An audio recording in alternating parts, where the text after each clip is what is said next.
Subir une forme d'inceste sans attouchement sexuel. C'est ce que l'on appelle le climat incestuel. C'est ce qui détruit l'enfant petit à petit de l'intérieur sans laisser de marque sur la peau, mais qui l'empêche véritablement de devenir une personne à part entière. Alors ici, je vais vous expliquer vraiment cette distinction entre l'incestuel et l'incestueux. L'incestueux, c'est le passage à l'acte sexuel, ou une tentative en tout cas de passage à l'acte sexuel. Ce n'est pas nécessairement une pénétration du sexe dans le corps de l'enfant, ça peut être aussi une langue dans la bouche d'un enfant, ça peut être des attouchements. Donc c'est tout ce qui concerne l'effraction physique du corps. Ça, c'est l'incestueux.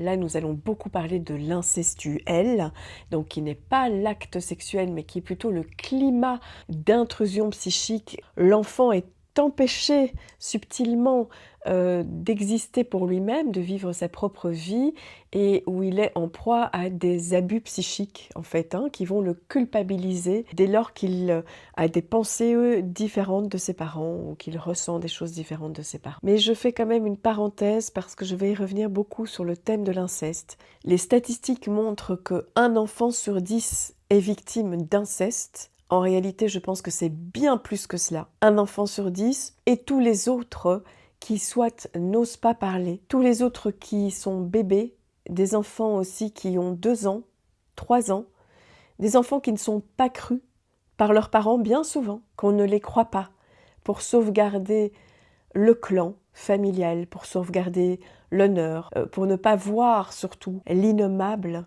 Et donc, c'est bien plus qu'un enfant sur 10, à mon sens. Nous allons y revenir dans d'autres vidéos. Aujourd'hui, nous parlons vraiment du climat incestuel. Dans le climat incestuel, il n'y a pas de passage à l'acte sexuel. Il s'agit plutôt d'une emprise psychique, une fusion imposée, une confusion des rôles, où l'enfant est pris dans un rôle qui n'est pas le sien.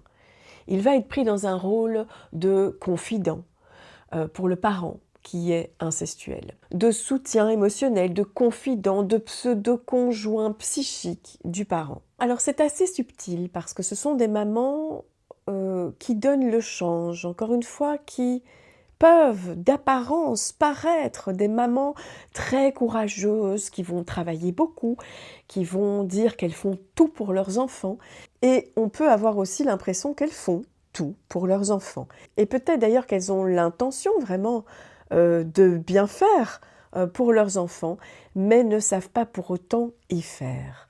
Alors du coup, qu'est-ce qui se passe concrètement? Ce sont des mamans qui, typiquement, vont se confier à leurs enfants ou qui vont pas mettre de filtre lorsqu'elles parlent à quelqu'un au téléphone et que l'enfant est à côté, ou qu'elles parlent à leur conjoint, et qui vont déballer à outrance, régulièrement, leurs problèmes de couple, leurs déboires sentimentaux, leurs problèmes financiers, sans aucun filtre, sans se dire mon enfant est là, ça peut l'inquiéter, ça peut l'angoisser parce que les enfants sont des éponges, donc je vais parler de ça un peu plus tard avec ma copine que j'ai au téléphone. Et ça va être tout l'inverse, ça va être aussi au gré de ses humeurs, c'est-à-dire que ce sont des mères qui vont par exemple rentrer de mauvaise humeur parce qu'elles ont passé une mauvaise journée, et du coup l'enfant va payer les frais, si vous voulez, de cette mauvaise journée. Encore une fois, il ne va pas y avoir de filtre. Alors évidemment, attention, ça peut arriver. Je le répète dans toutes les vidéos que je fais, il n'y a pas de parent parfait, il n'y a pas d'humain parfait.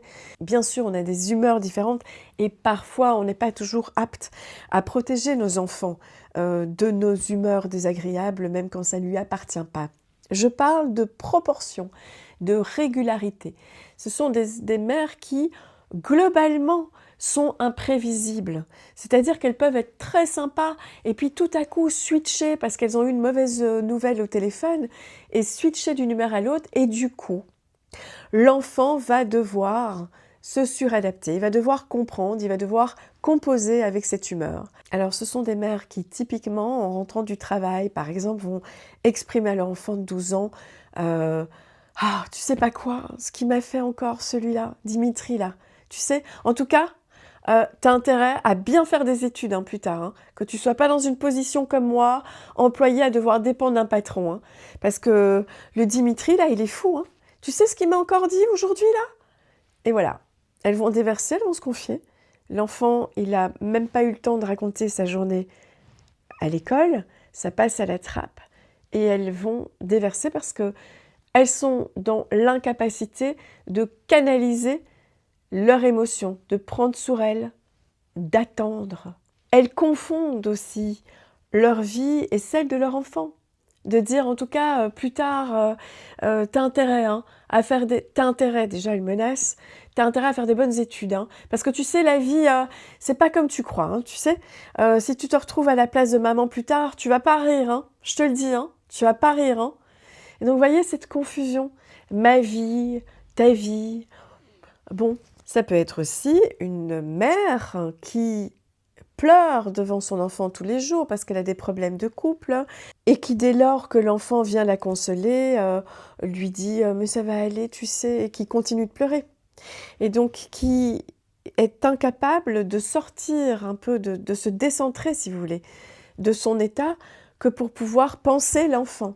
En fait, ce sont des mères qui ont des troubles narcissiques importants, qui ont souvent eu des histoires traumatiques, douloureuses, affectivement très pauvres, qui n'ont pas eu de contenant affectif pour les avoir suffisamment sécurisées et qui vont rechercher dans leur enfant une espèce de prolongement d'elles-mêmes, un prolongement narcissique, soit parce qu'elles sont incapables de penser que l'enfant, par exemple, pourrait mener une vie très différente de la sienne, faire un travail très différent, avoir un partenaire de vie très différent. Ça peut être aussi des mères qui sont copains, copines. L'enfant est dans une immaturité psychique. Il a besoin de se construire une image de lui-même, une image du monde. S'il est déjà entravé par toutes les humeurs de sa mère, par toutes les histoires intimes de sa mère, par les dictats implicites de son parent, il va être tellement occupé à lutter contre l'intrusion toxique de son parent qu'il va être en survie psychique. Et donc, tout son appareil psychique doit déployer son énergie à le protéger, et c'est là qu'on voit les mécanismes de défense qui viennent en place.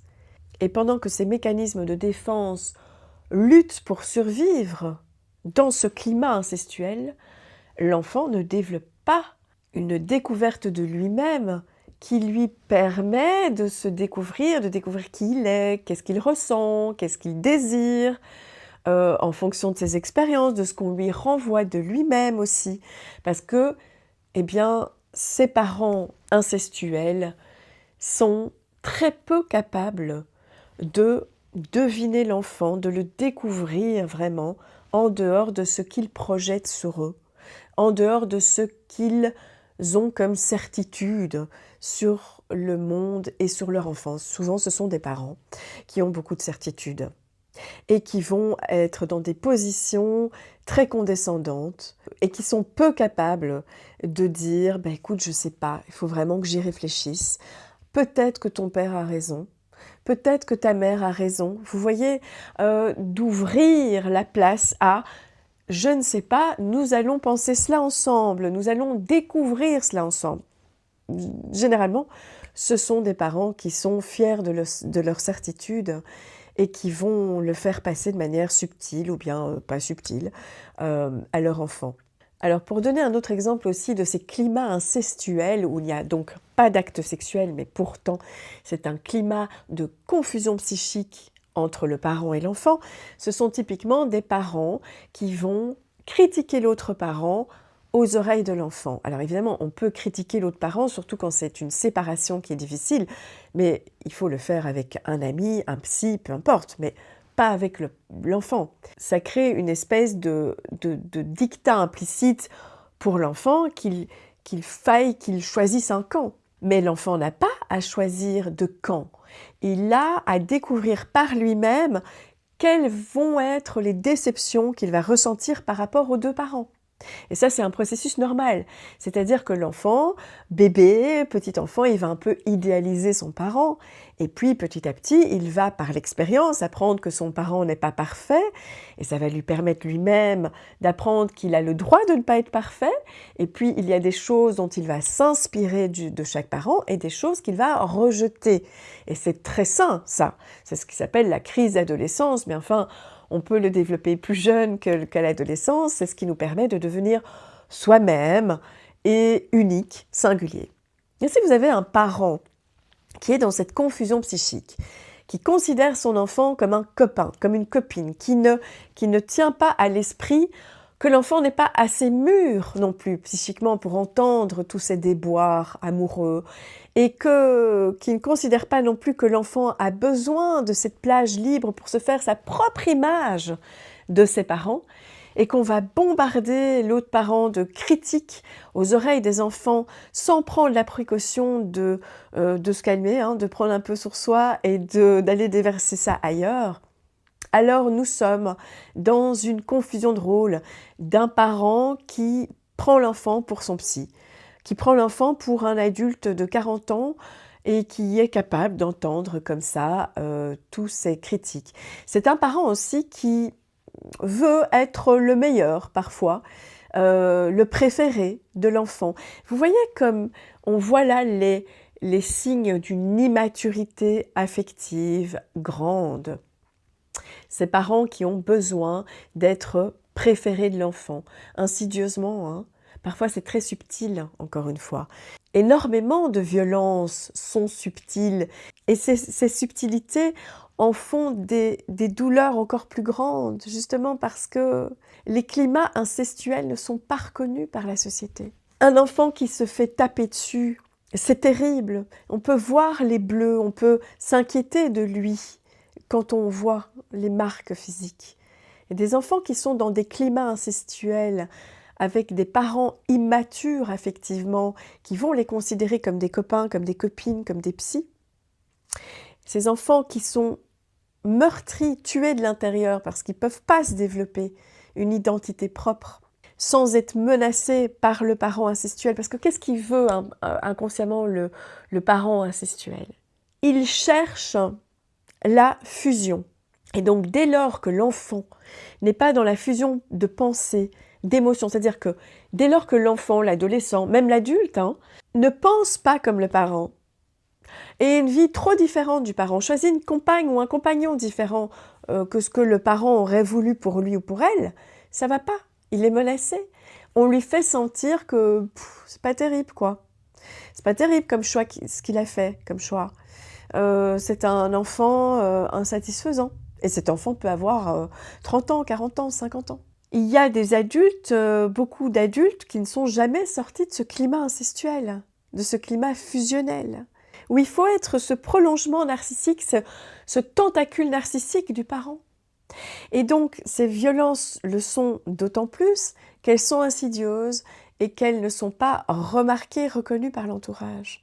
Même que l'entourage peut dire à cet enfant oh, « T'as vraiment une super maman, toi quand même, elle fait tout pour toi. » C'est une violence qui est terrible parce qu'elle peut placer l'enfant dans une culpabilité à vivre, de vivre sa propre vie psychique. Souvent, ces parents incestuels, fusionnels, immatures affectivement, menacent leur enfant même devenu adulte, de les rejeter, d'être mauvais, insatisfaisants, dès lors que leur enfant ne pense pas comme eux ou prend un chemin différent. Alors, dans ces parents incestuels, ça peut être aussi des parents qui vont critiquer votre compagne ou votre compagnon parce que, soi-disant, ils s'inquiètent pour vous. Alors, c'est peut-être vrai, cela dit, mais je parle ici de parents incestuels qui ne s'inquiètent pas vraiment, en fait, dans le fond,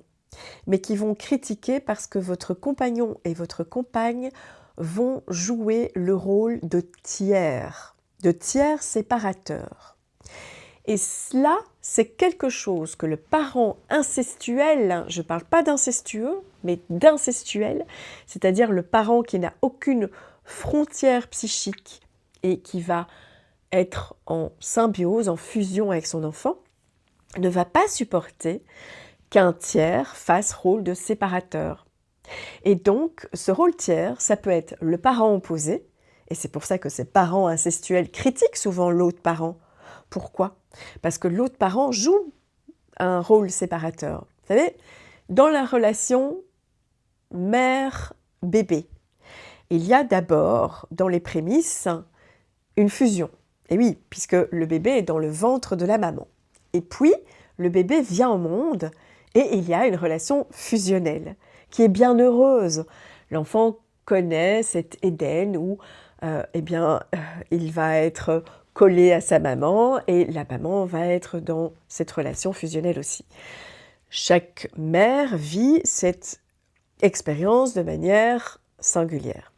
Et puis, l'enfant va progressivement devoir apprendre que son corps à lui est un corps séparé de sa maman, parce que c'est pas évident du tout ça pour l'enfant. C'est-à-dire que le bébé, il vit le sein de sa maman ou les bras de sa maman comme étant son corps à lui. Il n'y a pas encore de séparation psychique entre le vécu de son corps et le vécu du corps de sa maman. Et toutes ces fois où il doit apprendre que la maman met du temps à arriver pour donner du lait, vous voyez le laps de temps, il va pleurer parce qu'il a faim, il sent toutes ces sensations. Et petit à petit, il va apprendre par ces délais de temps, par le langage, qu'il est un individu à part entière, c'est-à-dire il n'est pas sa maman. Et le père va jouer ce rôle-là aussi. Je parle du père, ça peut être une autre maman, hein, un couple de mamans, ça peut être les instituteurs, ça peut être les copains, les copines, la crèche, enfin, toutes ces personnes vont jouer le rôle de tiers séparateur. Alors, pourquoi il faut se séparer? Eh bien, parce que sa destinée, c'est d'apprendre à être autonome, d'apprendre à être une personne à part entière. Dans le cas de climat de mères incestuelles, qui ont des troubles narcissiques, qui ne sont pas constitués un je, suffisamment fort que pour pouvoir être autonome, affronter les frustrations de la vie, leur manque aussi. Chez ces mères-là, il va y avoir une difficulté de considérer que son enfant est une personne différente d'elle. Et la plupart des cas, elles ne le savent pas elles-mêmes. Elles ignorent cette difficulté-là. Ça va être aussi des mères qui, sous prétexte que leur enfant est angoissé, vont dormir à long terme avec leur enfant dans le même lit. Jusqu'à 1 an, 2 ans, 3 ans. Ça pose problème. Alors, ça leur pose peut-être pas problème à elles, mais l'argument que c'est pour leur enfant, l'enfant n'a pas besoin d'être dans le lit de leurs parents. Alors, je ne parle pas d'occasion où l'enfant est malade et où on peut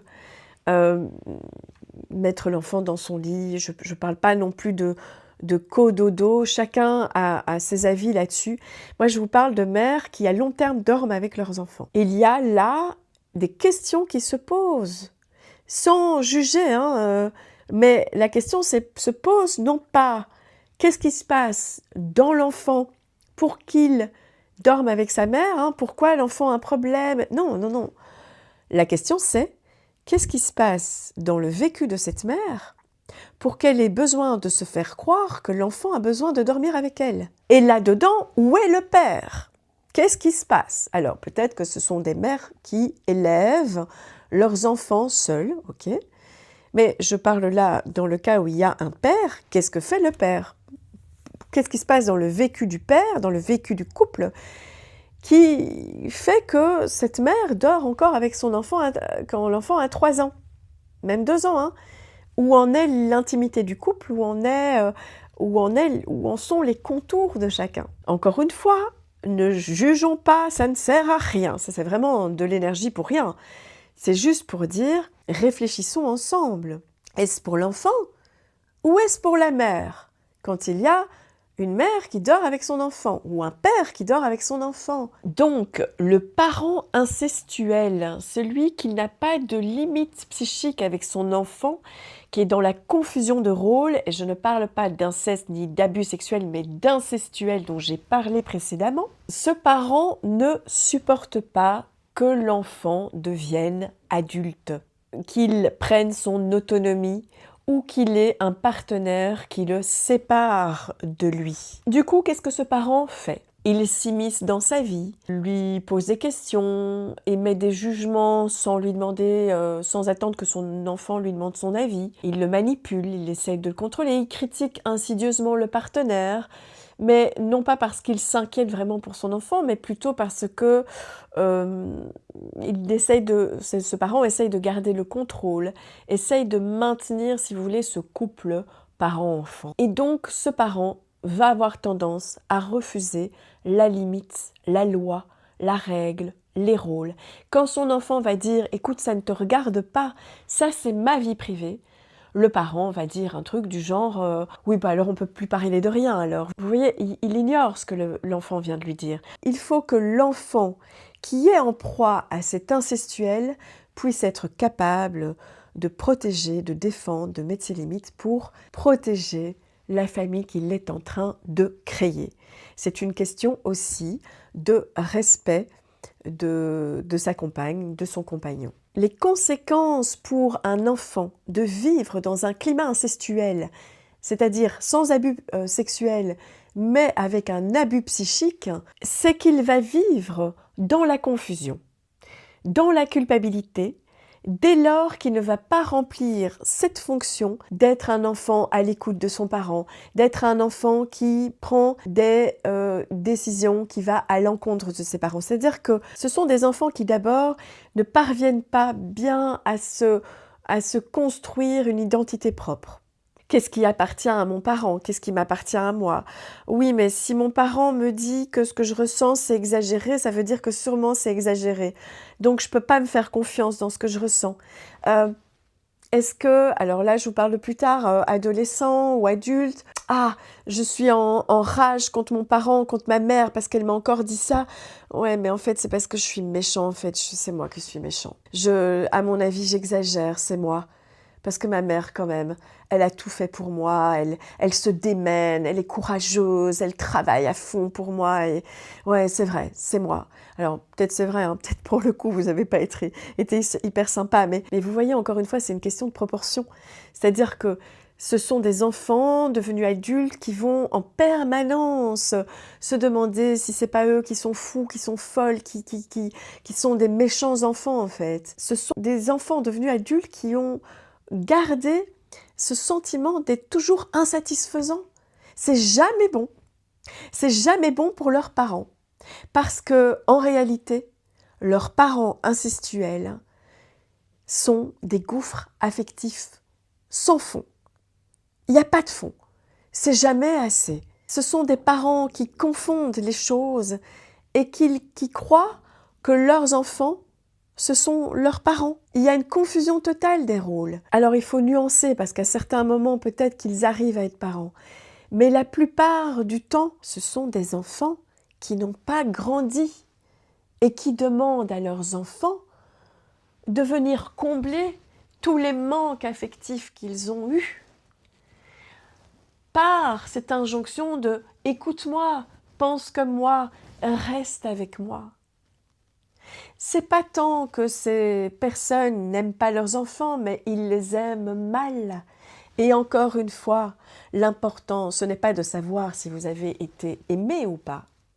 L'important, c'est de savoir de quelle manière vous avez été aimé. Parce que c'est en découvrant de quelle manière on a été aimé qu'on peut découvrir quel manque qui nous laisse, quelle trace l'éducation, l'affectif qu'on a reçu laisse en nous. Donc ce sont des parents qui sont profondément immature affectivement. Ce qui explique des humeurs très changeantes, ce qui explique que quand ils sont de mauvaise humeur, tout le monde doit être de mauvaise humeur, ou en tout cas tout le monde doit être au garde à vous.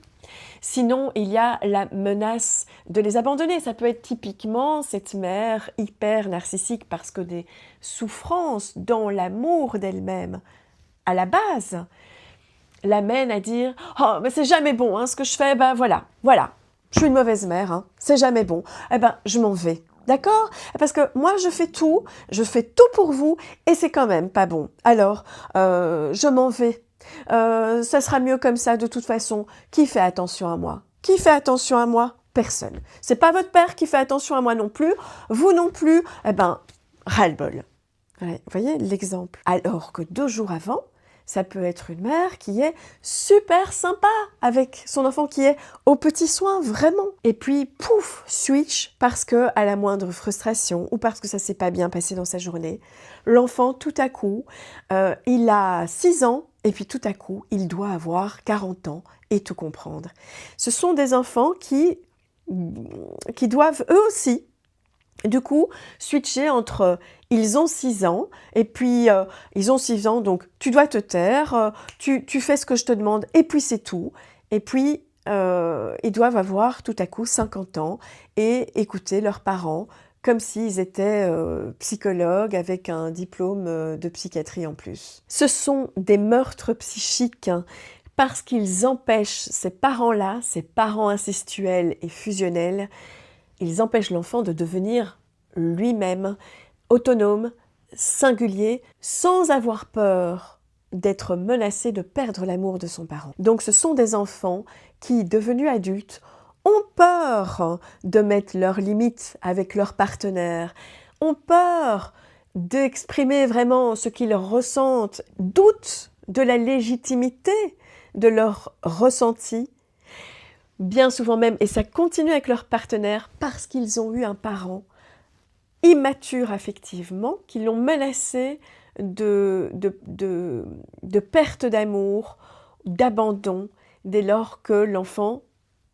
ne va pas dans son sens. Et donc l'enfant devenu grand, devenu adulte, va avoir ces difficultés vraiment, de légitimer ce qu'il ressent, même de sentir ses limites, de les exprimer. Parce on dit souvent il faut exprimer les limites, oui, mais pour ça, il faut les découvrir, les limites. Et comment est-ce qu'on les découvre? Vraiment avec un travail qu'on peut faire sur soi-même. Ce travail aurait dû être fait enfant à l'aide des parents qui encouragent l'enfant à sentir ses limites et à les respecter surtout, et qui n'ont pas fait ce job. Puisque dans le climat incestuel, on ne peut pas avoir de limites, il n'y a pas de limite. Tout doit être clan, tout doit être... et alors, on reste dans le passé, quoi. On n'évolue pas, on ne se transforme pas, on reste, on macère dans la fusion, hein. On macère vraiment dans... on reste unis, indifférenciés, on reste dans... on ne se quitte pas, on ne se sépare pas, on ne se réalise pas. Même si on se maltraite, c'est pas grave, mais on reste unis, quoi. On reste groupir, peu importe ce qu'on se fait comme mal. Vous voyez, c'est un peu ça, le diktat du clan familial. Et ça, ce n'est pas viable. Je veux dire, il y a toujours des membres de cette famille-là qui vont en souffrir. Parce qu'encore une fois, de nature, l'être humain a besoin de se réaliser en tant qu'être unique et a besoin de créer sa propre famille, son propre couple. Alors, comment se libérer de ce climat incestuel, de cette relation fusionnelle avec le parent, alors que nous sommes poussés de l'intérieur par notre élan de vie à nous réaliser de manière singulière? Eh bien, ça va être déjà de pouvoir mettre des mots sur ce vécu. Bien souvent, je le disais précédemment, il y a le sentiment de culpabilité qui ronge de l'intérieur et qui nous fait vaciller entre est-ce que c'est moi qui suis un mauvais enfant, un enfant insatisfaisant? Est-ce que c'est moi qui suis folle? Est-ce que c'est moi qui suis fou? Est-ce que je suis méchante avec mon parent, avec ma mère? Ou bien est-ce que c'est ma mère là qui, excusez-moi du terme, mais qui déconne? Est-ce que c'est mon père qui est pas adéquat? Est-ce que j'ai le droit de penser différemment? Est-ce que j'ai le droit de choisir un compagnon ou une compagne qui ne convient pas au clan familial d'origine? Ben oui, on a le droit. Vous avez le droit. Donc, mettre des mots, distinguer les choses. Dans quoi êtes-vous? Qu'est-ce qui fait que vous avez le sentiment d'être toujours insatisfaisant? Qu'est-ce qui fait que vous avez le sentiment d'être méchant? Est-ce que c'est parce que vous êtes en colère que vous êtes méchant? Ben non. La colère, c'est une émotion. Elle n'est pas mauvaise en soi, la colère. La colère, elle permet de s'indigner, de se protéger, de se lever. Ce qui est mauvais, c'est de rester à un moment donné dans la colère. C'est comme la plainte. La plainte en soi, elle n'est pas mauvaise. C'est important de se plaindre. La plainte, elle permet de déverser, elle permet de nommer, de traduire aussi ce que l'on vit en mots. Donc il y a tout un temps où on a besoin de se plaindre. Et puis, il y a aussi le fait de rester dans la plainte, de rester dans la colère. Pourquoi est-ce que ça devient mauvais? Parce que l'on peut aussi prendre jouissance dans cette colère, dans cette plainte constante, pour rester dans une zone de confort, mais aussi pour rester collé à l'autre. C'est-à-dire que, et vous allez me dire ce que vous en pensez, il n'y a rien qui nous laisse coller plus à l'autre que la colère. C'est une émotion très forte, la colère. On n'est pas détaché de l'autre quand on est en colère. On pense à l'autre. On le ressent dans les tripes. Donc, être en colère, c'est pas négatif. L'exprimer, oui, bien sûr. Maintenant, rester pendant des années dans la colère, ça c'est autre chose. Ça devient un poison. Il faut s'interroger, qu'est-ce qui en moi ne parvient pas à se séparer? Qu'est-ce qui en moi a besoin de rester agrippé à la colère pour rester agrippé à l'autre? Et la plainte, c'est pareil. Qu'est-ce qui en moi reste dans la plainte pour ne pas me séparer des autres, de l'autre, auquel je confie mes plaintes? Est-ce que ce n'est pas un moyen de garder l'attention de l'autre? Parce que j'ai peur d'être abandonnée si je vais bien. La culpabilité, elle est très grande dès lors que l'on critique sa mère en particulier, parce qu'il y a un archétype collectif qui dit qu'il faut respecter les parents. Et cet archétype, il est international, universel. Alors, la question qui se pose, et dites-moi en commentaire ce que vous en pensez, c'est quoi respecter des parents? Et comment respecter des parents qui ne nous ont pas respectés en tant qu'enfants? Parce que dans le climat incestuel, c'est-à-dire un climat où le parent fait passer les messages à l'enfant, que l'enfant doit rester collé à son parent, et encore une fois, le climat incestuel n'est pas le climat incestueux, où là où il y a abus sexuel. Le climat incestuel, c'est un climat où il n'y a pas de limite psychique, donc c'est un parent qui incite son enfant à vouloir qu'il soit un peu son prolongement narcissique. Où en est la notion de respect de ces parents-là vis-à-vis de leur enfant? Alors, ce n'est pas qu'ils ne veulent pas respecter leur enfant. Vous savez, c'est compliqué tout ça, c'est complexe tout ça. On ne peut pas dire oh, « c'est dégueulasse, ce sont des parents ignobles, ils ne pensent pas à leurs enfants. » Bah, ils ne savent pas. Ils ne savent pas y faire. Alors encore une fois, ce n'est pas pour excuser l'acte de violence qu'est le climat incestuel, parce que c'est vraiment des meurtres psychiques. Il ne faut pas excuser ça, il faut le nommer. C'est pour ça que je fais toutes ces vidéos aussi. Mais encore une fois, ces parents-là sont tellement immatures affectivement qu'ils ne se rendent pas compte et qu'ils tuent leurs enfants parce qu'ils sont incapables de mettre des limites par rapport à, de distinguer même des limites par rapport à leur vécu à eux et le vécu de l'enfant. Ils ne sont pas capables parce que bien souvent, ils n'ont pas eu eux-mêmes de parents capables d'être matures.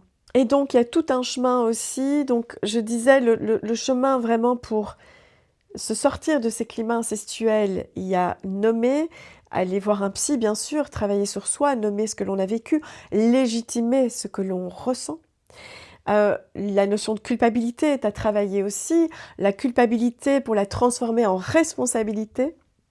Et puis encore tout plein de chemins dont je parlerai encore beaucoup dans mes vidéos parce que mon premier roman relate l'histoire d'une relation mère-fille très ambivalente, très ambiguë, hein, avec un climat incestuel et donc une confusion totale des rôles.